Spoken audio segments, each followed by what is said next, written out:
Hello, नमस्कार। आज हम इंडियन पॉलिटी पढ़ेंगे जिसमें हमारा टॉपिक है लोकसभा अध्यक्ष और उपाध्यक्ष। अनुच्छेद 93 के अनुसार लोकसभा अपने सदस्यों में से एक अध्यक्ष और एक उपाध्यक्ष का चुनाव करती है। लोकसभा के अध्यक्ष और उपाध्यक्ष लोकसभा सदस्य के रूप में शपथ लेते हैं, न कि अध्यक्ष और उपाध्यक्ष के रूप में। अध्यक्ष उपाध्यक्ष को तथा उपाध्यक्ष अध्यक्ष को अपना त्याग पत्र दे सकता है। लोकसभा के तत्कालीन समस्त सदस्यों के बहुमत से पारित संकल्प द्वारा इनको पद से हटाया जा सकता है। हालांकि 14 दिन पूर्व इस आशय की सूचना देना आवश्यक है। अन्य तथ्य: अनुच्छेद 108 के तहत दोनों सदनों के संयुक्त अधिवेशन का प्रावधान किया गया है। लोकसभा अध्यक्ष दोनों सदनों के संयुक्त अधिवेशन की अध्यक्षता करता है। अनुच्छेद 118 4 के अंतर्गत कोई विधेयक धन विधेयक है या नहीं, इसका निर्णय लोकसभा अध्यक्ष करता है। प्रथम लोकसभा का कार्यकाल 17 अप्रैल 1952 से 4 अप्रैल 1957 तक रहा, जबकि लोकसभा का प्रथम अधिवेशन 13 मई 1952 को शुरू हुआ था। लोकसभा अध्यक्ष क्रमानुसार और उनका कार्यकाल तो हम सीधे इन्हें पढ़ेंगे। पहले लोकसभा अध्यक्ष थे जीवी मावलंकर, एम अनंत संयनम आयंकर, हुकुम सिंह, एन संजीव रेड्डी, जीएस ढिल्लन। बलीराम भगत, केएस हेगड़े, बलराम झाखड़, रवि राय, शिवराज बी पाटिल, पीए संगमा, जीएमसी बाली योगी और मनोहर जोशी। सोमनाथ चटर्जी, मीरा कुमार, सुमित्रा महाजन और ओम बिड़ला। प्रथम लोकसभा अध्यक्ष जीवी मावलंकर तथा उपाध्यक्ष एम अनंत संयनम आयंकर थे। पहली महिला लोकसभा अध्यक्ष मीरा कुमार थी। नोट: सबसे अधिक मतदाताओं वाला लोकसभा क्षेत्र मल्काजगिरी आंध्र प्रदेश तथा सबसे कम मतदाताओं वाला लोकसभा क्षेत्र लक्षद्वीप है। नोट: क्षेत्रफल की दृष्टि से सबसे बड़ा लोकसभा क्षेत्र लद्दाख तथा सबसे छोटा चांदनी चौक दिल्ली है। संसद की वित्तीय समितियां: लोक सेवा समिति, लोक लेखा समिति। इसमें कुल सदस्यों की संख्या 22 होती है, जिसमें 15 सदस्य लोकसभा से तथा 7 सदस्य राज्यसभा से लिए जाते हैं। इस समिति के अध्यक्ष को लोकसभा अध्यक्ष द्वारा मनोनीत किया जाता है। इसके सदस्यों का कार्यकाल 1 वर्ष होता है। इसे प्राक्कलन समिति की जुड़वा बहन के रूप में भी जाना जाता है।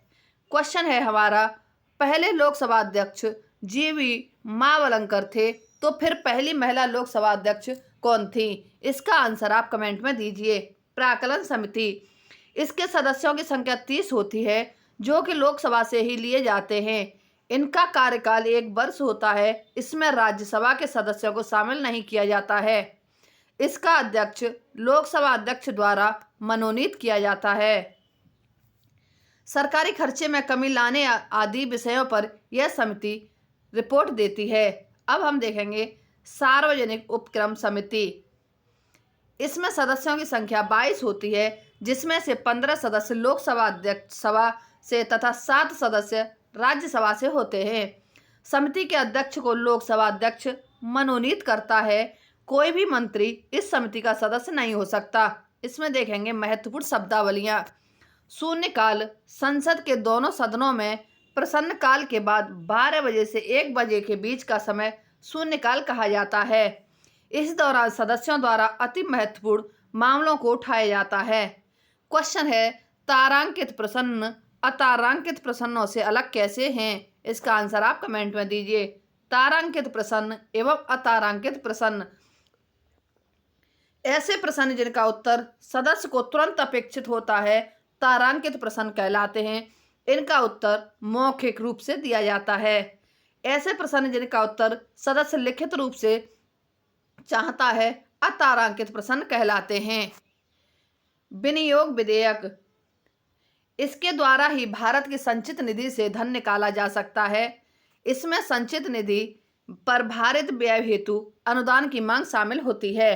वित्त विधेयक: अनुच्छेद 117 में वित्त विधेयकों के बारे में उल्लेख है। ऐसे विधेयक जो राजस्व तथा व्यय से संबंधित होते हैं वित्त विधेयक कहलाते हैं। धन विधेयक संविधान के अनुच्छेद 110 एक के उपखंड क से उपखंड 6 तक उल्लिखित विषयों से संबंधित विधेयक धन विधेयक कहलाते हैं। इसे केवल लोकसभा में पेश किया जाता है। लेखानुदान संविधान के अनुच्छेद 116 क के तहत लेखानुदान पारित कर सरकार के लिए अग्रिम राशि मंजूर की जाती है। हमारा क्वेश्चन है, गढ़ पूर्ति कोरम कुल सदस्यों का 1/10 होती है, गढ़ पूर्ति न हो तो फिर क्या होगा? इसका आंसर आप कमेंट में दीजिए। नियम 193 लोकसभा के सदस्यों द्वारा इस नियम के तहत अविलंबनीय एवं अति महत्व वाले विषय पर अल्पकालिक चर्चा की मांग की जा सकती है। गढ़ पूर्ति सदन की बैठकों में गढ़ पूर्ति अर्थात कोरम आवश्यक होती है। यह कुल सदस्य संख्या का 10वां भाग 1/10 होता है। इसके अभाव में बैठक स्थगित कर दी जाती है। संविधान में संशोधन भारतीय संविधान के अनुच्छेद 368 के तहत संविधान में संशोधन की 3 प्रक्रियाओं का उल्लेख किया जाता है। साधारण बहुमत द्वारा संसद द्वारा साधारण बहुमत से पारित विधेयक जैसे नए राज्यों का निर्माण, राज्य क्षेत्र सीमा और नाम में परिवर्तन आदि। नंबर 2 विशेष बहुमत संसद के प्रत्येक सदन द्वारा कुल सदस्यों के बहुमत तथा उपस्थित और मतदान करने वाले सदस्यों के 2/3 बहुमत से पारित विधेयक। संसद के विशेष बहुमत एवं राज्य विधानमंडलों की स्वीकृति से संशोधन संसद के दोनों सदनों के विशेष बहुमत तथा राज्यों के कुल विधानमंडलों में से आधे की स्वीकृति से संशोधन जैसे राष्ट्रपति का निर्वाचन, संघ की कार्यपालिका शक्ति का विस्तार, संघीय न्यायपालिका एवं उच्च न्यायालय आदि से संबंधित विषयों में इसके तहत संशोधन किया जाता है। अब हम देखेंगे इसी में उच्चतम न्यायालय। भारतीय संविधान के भाग 5 में अनुच्छेद 124 से 147 तक उच्चतम न्यायालय के गठन, स्वतंत्रता, न्याय क्षेत्र, शक्तियों आदि का उल्लेख है। भारत में एकीकृत न्याय व्यवस्था की स्थापना की गई है, जिसमें शीर्ष स्थान पर उच्चतम न्यायालय तथा उसके अधीन कई उच्च न्यायालय हैं। एक उच्च न्यायालय के अधीनस्थ न्यायालयों की श्रेणियां भी विद्यमान है। गठन अनुच्छेद 124 के तहत उच्चतम न्यायालय की स्थापना और गठन संबंधी प्रावधान है। उच्चतम न्यायालय में एक मुख्य न्यायाधीश और 30 अन्य न्यायाधीश थे। उच्चतम न्यायालय न्यायाधीशों की संख्या संशोधन अधिनियम 2019 के द्वारा अन्य न्यायाधीशों की संख्या 30 से बढ़ाकर 33 कर दी गई है। पदावधि उच्चतम न्यायालय का न्यायाधीश बनने के लिए न्यूनतम आयु सीमा निर्धारित नहीं की गई। हालांकि अवकाश ग्रहण करने हेतु अधिकतम आयु 65 वर्ष है। अवकाश प्राप्ति के बाद उच्चतम न्यायालय के न्यायाधीश भारत में किसी भी न्यायालय या किसी भी अधिकारी के सामने वकालत नहीं कर सकते। नियुक्ति उच्चतम न्यायालय के मुख्य न्यायाधीश की नियुक्ति राष्ट्रपति करता है। अन्य न्यायाधीशों के मामले में मुख्य न्यायाधीश से सलाह के बाद राष्ट्रपति उनकी नियुक्ति करता है। उसके लिए योग्यताएं, वह भारत का नागरिक हो, वह किसी उच्च न्यायालय या ऐसे 2 अधिक न्यायालयों का लगातार कम से कम 5 साल के लिए न्यायाधीश या किसी उच्च न्यायालय या ऐसे 2 या अधिक न्यायालयों में लगातार 10 वर्षों तक अधिवक्ता रहा हो, या तीसरा या राष्ट्रपति की दृष्टि में कानून का उच्च कोटि का ज्ञाता हो।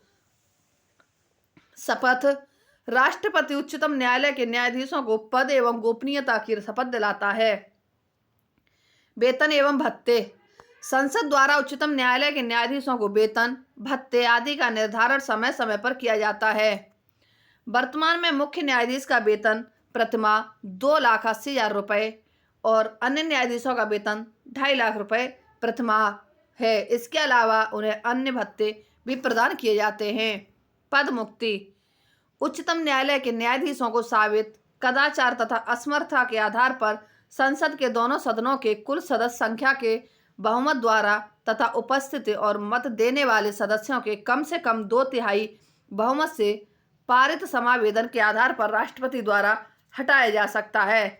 क्वेश्चन है, सर्वोच्च न्यायालय में कुल कितने न्यायाधीश होते हैं? इसका आंसर आप कमेंट में दीजिए।